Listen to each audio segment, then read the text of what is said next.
आपको गारंटी देता हूं, अगले जनवरी में दिल्ली से देहरादून और दिल्ली से जयपुर और दिल्ली से चंडीगढ़ हवाई जहाज बंद हो जाएंगे। टाटा को मैंने कहा कि बस ऐसी बनाओ कि सब एग्जीक्यूटिव क्लास होगा। जैसे हवाई जहाज में एयर होस्टेस होती है, वैसे बस होस्टेस होगी।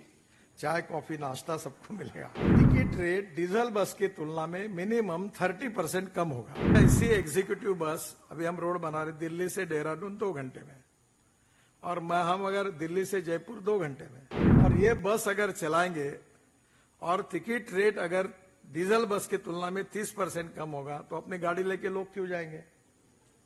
और हवाई जहाज तो बंद ही हो जाएगा। आज आत्मनिर्भर भारत बनने के लिए हम अनेक क्षेत्रों में जा रहे हैं।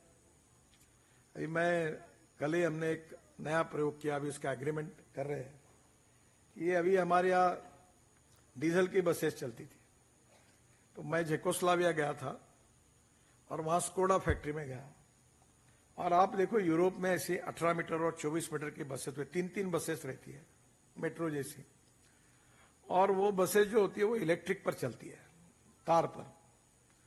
तो मैं ढूंढते ढूंढते मैंने टाटा को बोला कि आप चेकोस्लोवाकिया में जो स्कोडा कंपनी है उसमें टेक्निकल जॉइंट वेंचर साइन करो। ट्रांसपोर्ट मंत्री मैं हूं, तो उनको बोला ये करो, तो उन्होंने साइन किया।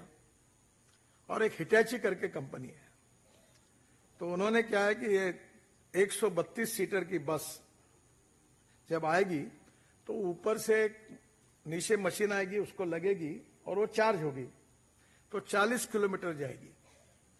अब डीजल की बस जब चलती है तो 115 रुपए पर किलोमीटर खर्चा आता है, और इलेक्ट्रिक बस का 60 रुपए पर किलोमीटर है।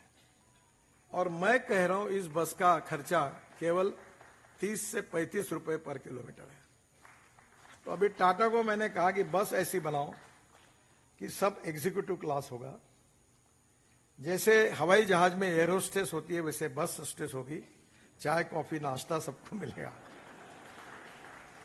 फिर मैंने कहा सीट के सामने लैपटॉप लगेगा,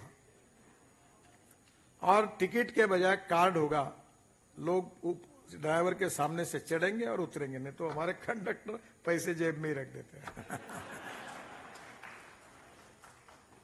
और ये कहा कि टिकट रेट डीजल बस की तुलना में मिनिमम 30% कम होगा। अब मुझे बताइए, इसी एग्जीक्यूटिव बस अभी हम रोड बना रहे दिल्ली से देहरादून 2 घंटे में, और हम अगर दिल्ली से जयपुर 2 घंटे में, और ये बस अगर चलाएंगे और टिकट रेट अगर डीजल बस की तुलना में 30% कम होगा, तो अपनी गाड़ी लेके लोग क्यों जाएंगे? और हवाई जहाज तो बंद ही हो जाएगा। मैं आपको गारंटी देता हूं, अगले जनवरी में दिल्ली से देहरादून और दिल्ली से जयपुर और दिल्ली से चंडीगढ़ हवाई जहाज बंद हो जाएंगे।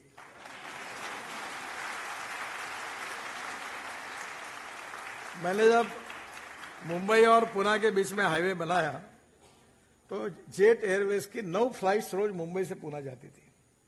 जब से मैंने हाईवे बनाया, 2 घंटे में आते, तो फ्लाइट बंद हो गई।